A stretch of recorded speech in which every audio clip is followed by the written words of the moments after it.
Bonjour à tous, bienvenue dans cette vidéo. Aujourd'hui on va parler de la nouvelle série Netflix All of Us Are Dead et on va faire en fait des théories sur la fin de cette série et sur la potentielle suite. Je dis potentielle parce que au moment où je vous parle, la série n'est pas encore renouvelée par Netflix, mais d'après moi avec son succès, il va y avoir une suite. Si vous n'avez pas vu la série, je vous préviens, on va spoiler à 100%. Et pour ceux qui ont vu la série, bonjour.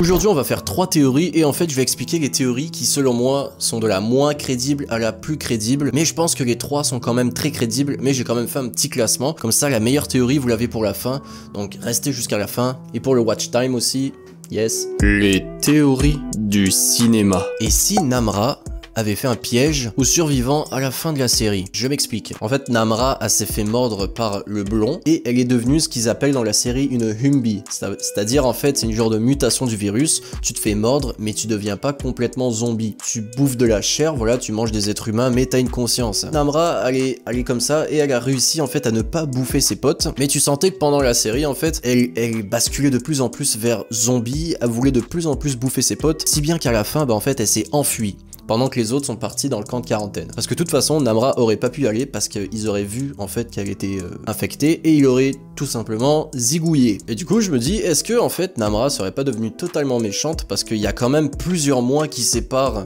la retrouvaille avec Namra et la séparation. C'est-à-dire que Namra a vraiment eu le temps de devenir une méchante, quoi, une zombie totalement. Alors je me dis, imagine en fait, à la fin de la série, Namra, elle va rejoindre son petit groupe de Humbi, et en fait, l'expression étonnée des personnages, c'est parce qu'en fait, ils sont sur le point de se faire attaquer par beaucoup, pas beaucoup, ça on sait pas, mais j'ai l'impression peut-être beaucoup de gens. Et ça pourrait être aussi assez intéressant, en fait, avoir Namra comme antagoniste principal pour la potentielle suite de cette série. Dites-moi ce que vous en pensez en commentaire. Les théories du cinéma. En fait, pour moi, cette théorie, je suis quasiment sûr que ça va se passer. C'est un peu sur dans la direction que va prendre la série par la suite. En fait, je pense tout simplement que Namra va avoir son groupe de Humbi, et en fait, ça va être un peu un genre de duel contre les humains, contre l'armée, contre le gouvernement coréen, en fait. Et en fait, les survivants, on va encore suivre leurs aventures avec des nouveaux personnages, mais ils vont, d'après moi, ils vont sûrement être du côté des Humbi, mais il va y avoir de la merde, parce que d'après moi, les Humbi seront pas tous gentils, les humains vont vouloir défoncer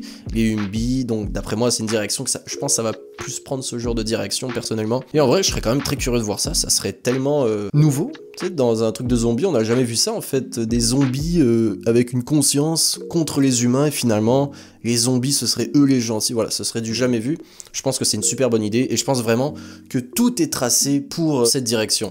Et aussi justement, je pense qu'à la fin, l'expression étonnée des personnages, c'est parce que il y a vraiment beaucoup d'infectés, beaucoup d'infectés qui sont encore conscients. Fait que là, ils regardent ça en mode ah putain, ok ouais, ok je vois.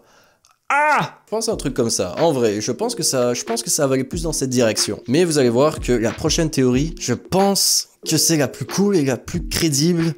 Et j'aimerais bien que ça arrive. Les théories du cinéma. Bon, alors vous avez compris, je pense que Chang Sang est encore en vie. Et je pense, évidemment, vu qu'il s'est fait mordre, je pense que c'est un Humbi. Déjà, sa mort, elle est un petit peu ouverte, je pense. Parce qu'on le voit pas indirectement mourir. On voit qu'il est dans l'explosion, mais on le voit pas comme crever, tu vois, on le voit tomber avec l'autre, on le voit fondre un peu, mais lui, pas vraiment. Et je pense qu'en vrai, je pense que les créateurs, ils ont fait exprès de faire une fin comme ça, parce qu'en fait, je pense qu'ils sont pas hyper sûrs de est-ce qu'ils veulent vraiment tuer Chang Sang. Je pense qu'ils nous ont fait un peu un genre de Berlin, tu vois, comme dans Casa de Papel. Je pense qu'ils sont pas sûrs qu'ils veulent le tuer, donc ils se sont dit, on va laisser ça ouvert, et si le public l'aime, on va le faire revenir en tant que Humbi, et je pense qu'il va revenir, en fait. Je pense que Chang Sang, c'est le meilleur personnage de la série. Je pense vraiment que c'était lui qui avait le plus de potentiel, et j'étais vraiment déçu de le voir mourir à l'écran, parce que pour moi, c'était vraiment le leader de la série.